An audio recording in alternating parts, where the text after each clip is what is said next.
Hello and welcome to the Manchester is Red podcast. My name is Steven Railston. We're recording this episode on a Friday afternoon, a couple of days ahead of Manchester United's semi-final against Coventry in the FA Cup, of course. I'm joined by Samuel Luckhurst. We've just tried to do a little bit of the first part there, Samuel, but I'll skip over those questions. And we'll just quickly, briefly discuss the under-18s win the league then. Can you talk about that? Fantastic season for them, of course. Beating Manchester City to the title. Those two sides will reoppose again in the Premier League Cup on Tuesday night at Lee. So potentially United could do the double, United's under-18s. You went into Carrington the other day to speak to manager Adam Lawrence, who was obviously doing his first season in charge, but he's done a wonderful job. What was that like? It's always good to have that access. I think the club are happy to provide it when it certainly suits them, and the academy have been another success story this season. And in what has been a bad season for United, some positivity is never going to go amiss, and they should be shouting about the academy from the rooftops. I remember about 8 years ago when it was not long after Nicky Butt became the academy head, and he was effectively complaining to people at United that they weren't championing the academy as much as they should be. And the year before, there wasn't even an academy head after Brian McClare left. That role was vacant for far too long. John Murtagh and the club secretary at the time, John Alexander, were jointly running it. And you only have to look at the work that United have done at academy level since Butt came in 2016, and then that's been followed up by Nick Cox. And there have been so many success stories, whether it's the players coming through, whether it's the work Kieran McKenna did at academy level with the under-18s over an 18-month period. I think it was best part of 2 years. Now, of course, it's Adam Lawrence who's overseeing it. And it was, there was some interesting tidbits to come from it. I think that feature will run on Tuesday morning to coincide with the game that day against City, Lee Sports Village. It's a pity it's at Lee, but that can't really be helped given that Old Trafford is hosting a game the following evening for the first team against Sheffield United, and unlike City, there's not a mini Old Trafford as well. Hopefully there will be in however many years to come. Should they proceed with Sir Jim Ratcliffe's preferred plan of doing a complete, a new build of Old Trafford on the same site. I think that it's absolutely fundamental that they complement a new stadium with a mini stadium for the women's team and the academy team. I think everybody would prefer that. It would get more people going to those games as well, given that it's far more accessible than Lee Sports Village. As good as the setup is there, it's far too remote. And I thought it was quite a charming video as well of the players and the staff coming back from Wolves on Tuesday, and the welcoming party there, giving them a round of applause. Eric Ten Hag and Darren Fletcher being present as well to congratulate them on what has been a terrific season. And as I said, that piece I've got to wade through, I think, about 35 minutes from the interview. So there are a lot of words to transcribe and a lot to go through, but it's needless to say, it's been a very good season for them. You only have to look at the exposure that the youngsters are getting in terms of being in matchday squads, and there'll be a few who miss out next Tuesday because they'll be needed on the Wednesday night by Ten Hag, as we saw at the weekend. Harry Amass, Ethan Wheatley, Habib Okanei were on the bench. But those lads will be desperate to play in this cup final game as well against Manchester City. There haven't been too many finals, it feels like, between the clubs at academy level. Certainly in the days of the Manchester Senior Cup, it seemed like there were more occasions where there was some silverware to play for, but that's not quite been the case in recent years. So it's certainly something that will get a lot of traction on the evening, and of course we'll be sending there. I think you'll be there, won't you? For that one, so it's definitely it's a game that should be looked forward to. That United fans should look forward to, I should say. And the only pity about the academy this season is the manner in which they went out of the Youth Cup, because the draw really did open up for them, and they should have been beating Swindon Town's youth team, but they froze on that night. And it was maybe if you were to play that game 100 times, United win it 99 times, but that was the one occasion where they froze. There's some brilliant scenes at the full-time whistle. They played Wolves on the Tuesday, and obviously that result sealed the league title. It was a 2-1 win. Of the youngsters just celebrating and punching the air and embracing each other and singing Campeones as we were in a huddle. So that was great to see. They obviously returned to Carrington to celebrate, and they had a sit-down meal. I noticed there was some burgers on their plate, so I presume they were protein burgers or some form of that. And then obviously there was a moment when Ten Hag came around and shook hands with all the young players, and I thought it was noticeable that he kind of took a bit of an extra moment to speak to Harry Amass, of course. Harry Amass. If anyone remembers last year after the Carabao Cup final, and he spoke to Kobbie Mainoo and he kind of put his arm around him, and he was asked about that recently in the press conference. I think you asked the question actually, Samuel, and he said, I did, yeah. Yeah, and he said, you noticed that? Well, of course, we noticed that, Eric Ten Hag. But yeah, it kind of felt significant because Harry Amass has had a brilliant season, and he perhaps could be the next player to make his debut and obviously reach that landmark of being the 250th player from the academy to make their senior bow. Samuel, moving on then to Coventry. Is an unchanged team on Sunday. We kind of discussed during the week after the Garnacho incident that he could be dropped, but you said, look, with 5 days of training under his belt and the news cycle does move on, it kind of feels like he could start, doesn't it? It wouldn't be a surprise whatsoever. I think whatever Ten Hag does there, whether he decides to extend his talking to a demotion, I think that would be understandable. If he starts him, it would be understandable. I don't think any of us are expecting him to not be in the squad at all. He's certainly going to be at Wembley. He's going to be in the dressing room, and the gut instinct would probably be that he will start that game as well, because he started the past 30 games and there's been an 8-day gap between these matches. He's been United's best player this season for me. That said, you can't let a 19-year-old get ideas above his station or think that he knows better than the manager, or that anyone should tolerate him undermining the manager in the way he did. It was totally unacceptable. And we're speaking before the press conference. Ten Hag will get asked about it. I imagine he'll clam up, as he often does during the opening, the open section of his pre-match press conferences, and be quite reticent on the matter, because it feels like it was quite a while ago now, even though it's been a very quiet week, and he'll just want to move on and look ahead to the game on Sunday. And as I said, if Garnacho starts, so be it. If he doesn't start, so be it. I think you've got to be understanding of it, of whatever decision Ten Hag makes there. Is there a potential that it could be an unchanged team then? I mean, you look at the other options who are available. There's limited kind of things you can do with that side at the moment with the players who don't have injuries. Could Anthony come into the side? He's been quite bright off the bench in the last few weeks. Mason Mount as well. There was some interesting quotes from Anthony actually saying he felt like he was really turning things around recently. I felt his performance at Stamford Bridge potentially could be that turning point. Could he start and be given the nod for the semi-final? He could, or he could be on the bench again. In terms of a turning point, he was good at Chelsea. I'd say it was his best performance for United, but that was 2 weeks ago. He was not robust or fit enough to start in the next match, and then he wasn't available for the Bournemouth game because he couldn't come through the training session on last Friday.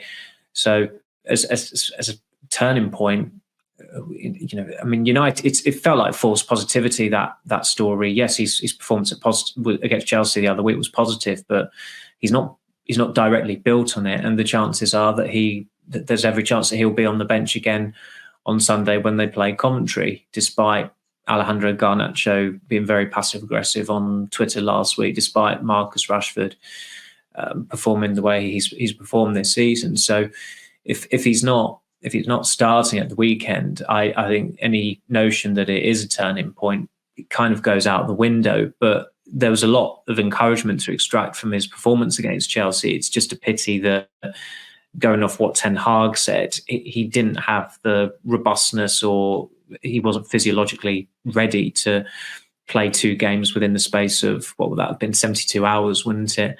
And if you're not able to do that, United, and I appreciate that he's not started many games this calendar year, but if you can't do that at a team where you want to be having 2 games per week, that's something that's got to be addressed. But let's face it, he's not the only one who's had issues with medical issues or issues with the medical staff this season, but it just seemed like it was a gradual breaking down of a player who played over 100 minutes at Stamford Bridge. Then he can't start at Liverpool, and then he can't even, he's not even fit enough to get in the squad the following week against Bournemouth. And again, it's not a great ringing endorsement for the medical department at United. Coventry lost 3-0 against Birmingham last weekend. Birmingham are real trouble in the Championship and could go down this year. That looks quite likely if there's some managerial changes. And yet Coventry struggled in that game. They're 8 points off the playoffs. They sit 8th in the table. On paper, United should be beating this lot. They should, yes, without doubt. These are like the tunnel questions after a game where the reporter just makes a statement rather than asking a question.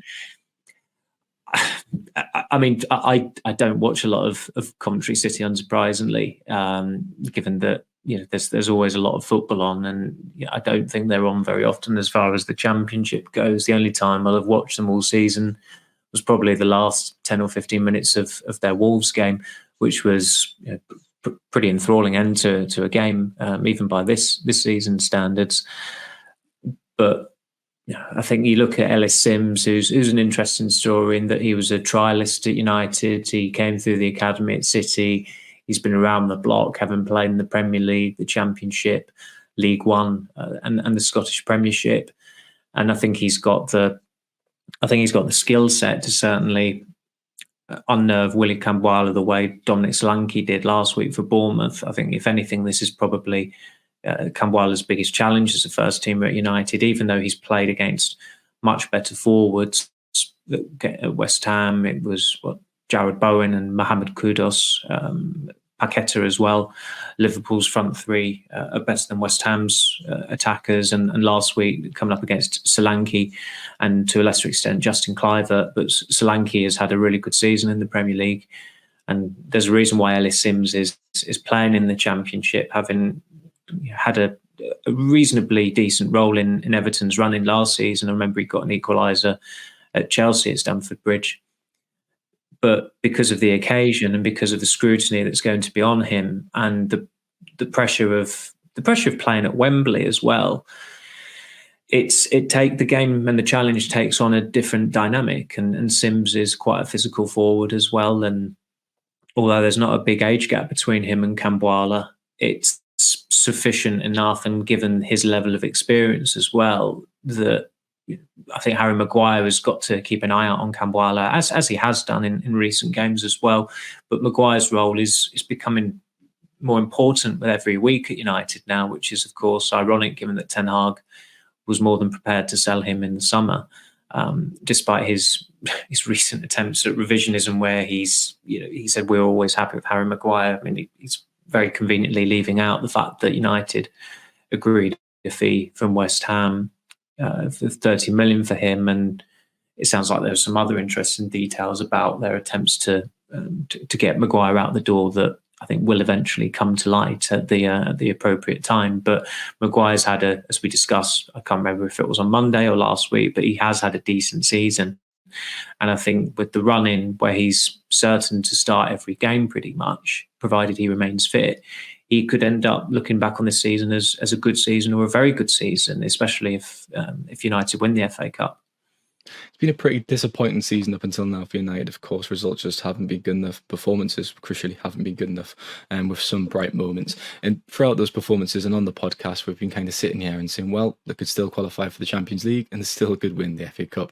Champions League now looks very unlikely, of course, but they could still win the FA Cup. But that does increase the pressure on this match hugely, doesn't it? It's a hugely important game for Ten Hag and his future. It's the biggest game of the season. In terms of his future, I think it's an easy narrative for people to say it has a bearing on his future. Now, of course, it does in the sense that if United were to lose this game, then the only reason for him to go back into Carrington would be to clear his desk. But the flip side of it, in terms of does it help him stay, I'm still not sure about that. I don't think that a properly well-run football club would be judging a manager on a cup run. I think if you're doing that, then you're not fit enough to run a football club, because we've seen before with cup runs, very ordinary teams, very poor teams even, can go all the way and win it, and teams with really long odds can go all the way and win it. A league season, apart from in my lifetime, apart from of course the anomaly of Leicester, it's you look at it and you think that's a pretty reliable gauge of where teams are at, and teams still make decisions based on the league form, and United's league form, and everything beyond everything outside their FA Cup run is far more relevant to making that judgment on and that decision on Ten Hag's future than the FA Cup run, because I think the FA Cup run, they obviously dismissed a couple of teams who are from the lower leagues. Grit prevailed over Gale against Forest. The Liverpool game was extraordinary, a wonderful day for United, and people crying, shedding tears of joy at the end of that. But it was a game won on emotion, and you can't make emotional decisions as the power broker or power brokers at a football club. So it sums up his situation in that even if they win, it still feels like there's a bit of a lose-lose situation there, in that, okay, if you get past Coventry to get to an FA Cup semi-final, it doesn't in terms of the chance of him being sacked or not, it doesn't put it back in the balance in his favour. It's still teetered that way that everyone thinks that he will go at the end of the season, because they're playing a championship side in an FA Cup semi-final. Everyone expects them to win. So I don't think the dynamic of his future in terms of the possible positive sense of him staying would change greatly if United were to win.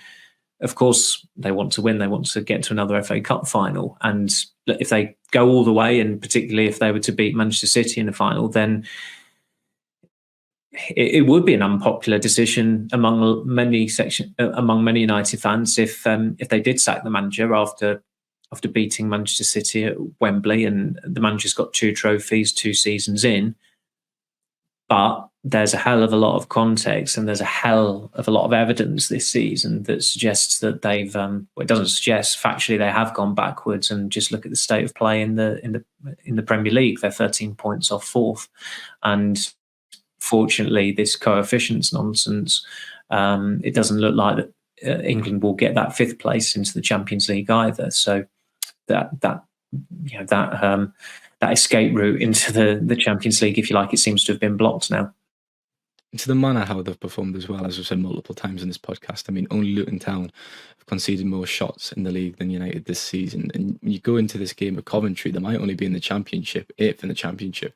But when United are conceding shots at that worrying rate, surely Coventry are going to fancy the chances of at least having a few opportunities on the day of scoring.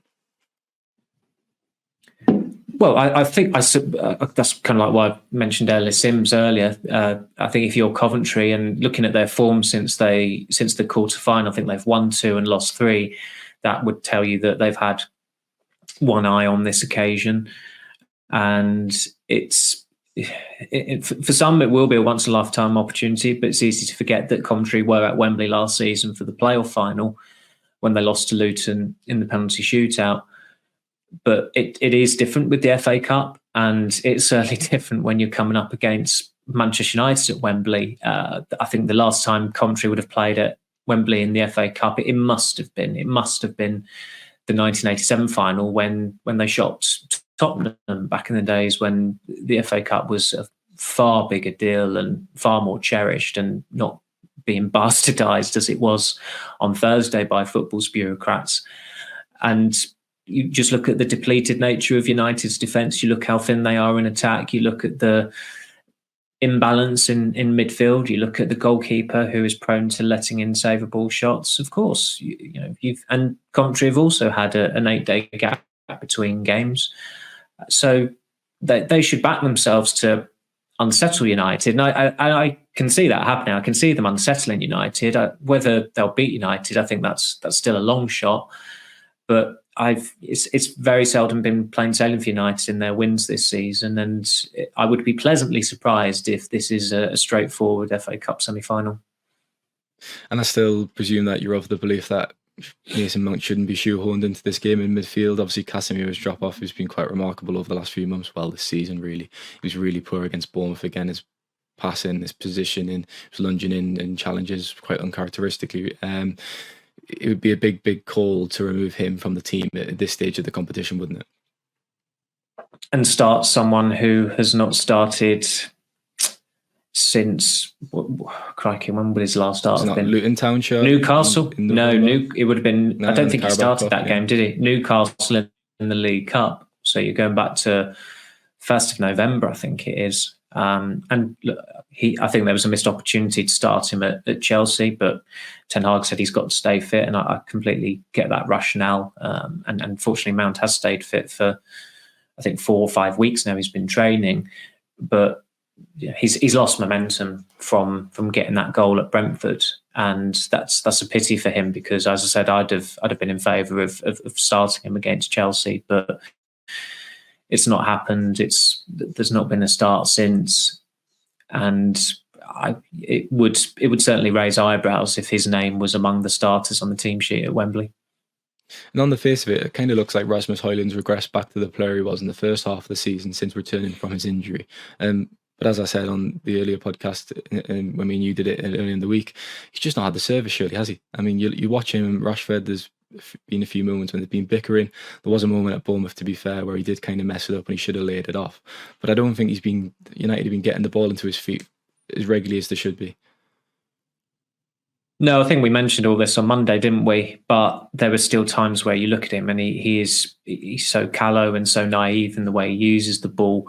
And United haven't helped at times in recent weeks. Certainly the tactics at Brentford were just so counterproductive in terms of trying to go long to a striker who was up against 3 centre-backs. And earlier in the season, I didn't buy the excuse that he wasn't getting service, because he had a lot of really good chances to score goals before he did get his first Premier League goal on Boxing Day. It's difficult to recall a chance he's had since he came back into the team. But that's why they needed a proven striker in the summer rather than an unproven striker, because a proven striker would make something happen for himself. And you see that the way Harry Kane operates, sometimes he's a number 10, sometimes he's a number 9, but he was always going to comfortably outscore Rasmus Højlund this season. Højlund had a very, very good February, but that has pretty much been an anomaly in his season. And we can't go in too hard on him, because you have to remember the starting point, that he was signed as someone who was callow, who was really signed for his potential. But even Skimaka has already scored more goals for Atalanta this season than Højlund scored last season. And I don't think, as I said, the comparison is entirely invalid when there's only a 4 or 5 year age gap between them. So it's been a bedding in season essentially for Højlund, and he's still got time to have the last word and for his season on an individual basis to be remembered as a success. But that again, it was poor. I've said this time and again, it was poor planning from United. And Ten Hag was again saying last week he thought that their preparation for the season was fine with Højlund, Marshall, and Rashford. Okay, I don't think they could account for Rashford's form falling off the edge of a cliff, but you could account for Marshall being injured or not playing enough or not scoring enough, because he was doing that for 3 years before the start of this season. And did anyone really realistically expect Højlund to be scoring 20 goals this season? I don't think so. His goal scoring record at his previous clubs was very mediocre. So it's kind of played out as expected, and that's the alarming thing. And that's more evidence. It's evidence why the football director has fallen on his sword, because, I mean, going back to the summer, we were being told that with Højlund, there'll be some games that he doesn't play and Rashford can play up front. And I'm thinking, one, you've not even mentioned Anthony Marshall there, who is the other number 9. 2, you're talking about moving a player who's just had his best season on the left to up front, where we all know that he's not good enough to play there. And even he knows he's not good enough to play there, Rashford. And what happens the start of the season? They have to play Rashford up front because Marshall still isn't fully fit. And they decided to press ahead with Højlund signing, even though he had an injury as well. So however way you look at it with United, in terms of that situation, it's just more more poor planning. But I said that. I must have written that months ago. Probably said that in pre-season even. Well, there's no better place to score than Wembley, so let's hope he gets back up and running on Sunday afternoon. Just a quick mention to our podcast with Alan Keegan, otherwise known as the voice of Old Trafford. That will go out on Wednesday at 12 p.m. I did that interview yesterday with Alan, and it was a very good listen, so make sure to check that out. In the meantime, thanks for your time, Samuel. Thank you, Stephen. See you at Carrington. And thanks to definitely see you at Carrington very shortly. And thanks to listeners as usual. Have a great weekend. Take care.